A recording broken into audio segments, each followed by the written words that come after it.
بسم الله الرحمن الرحيم. عن جبير بن مطعم رضي الله تعالى عنه قال قال رسول الله صلى الله تعالى عليه وسلم في الحديث: إن لم تجديني فأتي أبا بكر. رواہ البخاری۔ دوستو، یہ الفاظ بھی ایک بڑی روایت کا حصہ ہیں۔ حضرت جبیر فرماتے ہیں اتت امرأۃ النبی صلی اللہ علیہ وسلم، ایک خاتون حضور کی خدمت میں حاضر ہوئیں۔ بعض روایات میں فکلمتہ فی شیئن، انہوں نے حضور سے کسی معاملے میں گفتگو کی۔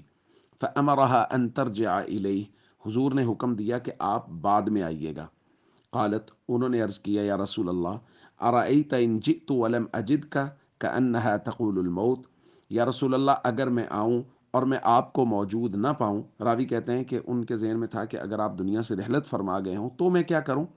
تو حضور علیہ الصلوۃ والسلام نے فرمایا ان لم تجدینی فأتی ابا بکر۔ یہ تاریخی الفاظ ہیں، اگر مجھے موجود نہ پاؤ تو پھر ابو بکر کے پاس آ جانا۔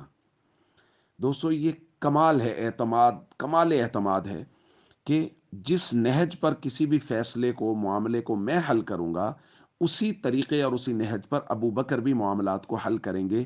یہ حضور علیہ الصلوۃ والسلام گویا فرما رہے ہیں کہ اگر میں موجود نہ ہوں فإن لم تجدینی فأتی ابا بکر، اگر میں موجود نہ ہوں، مجھے نہ پاؤ تو پھر ابو بکر کے پاس آ جانا۔ نبی پاک صلی اللہ علیہ وسلم تو یہ فرما رہے ہیں، اور آج چند بدبخت لوگ اٹھ کے یہ کہیں کہ حضرت ابو بکر رضی اللہ تعالیٰ عنہ، ان کے پاس حضور کی وفات کے بعد سیدہ فاطمہ آئیں اور ان کو ان کا حق نہیں ملا، خدا نخواستہ انہوں نے ایک ایسا فیصلہ کیا جو غاصبانہ تھا۔ تو پھر یہ سوال نبی پاک صلی اللہ علیہ وسلم کے اس اعتماد پر اٹھ رہا ہے کہ حضور علیہ الصلوۃ والسلام نے اس خاتون کو ایک ایسے شخص کے پاس آنے کے لیے کہا جو نبی کی بیٹی کا ہی صحیح فیصلہ نہیں کر پا رہا تھا۔ تو دوستو، خدا نخواستہ یہ کس پر اعتراض ہو رہا ہے؟ یہ تو نبی پاک صلی اللہ علیہ وسلم پر اعتراض ہو رہا ہے اگر کوئی یہ شخص یہ اعتراض کرتا ہے۔ اس لیے ایسے بدبخت لوگوں سے اعلان لا تعلقی کیجیے، اظہار بیزاری کیجیے، اور ہمیشہ یاد رکھیے جو شخص صحابہ کرام کے بارے میں محتاط انداز سے ادب کے دائرے میں رہتے ہوئے ان کے احترام کی گفتگو کرتا ہے، وہ شخص تو دین اسلام پر کاربند ہے۔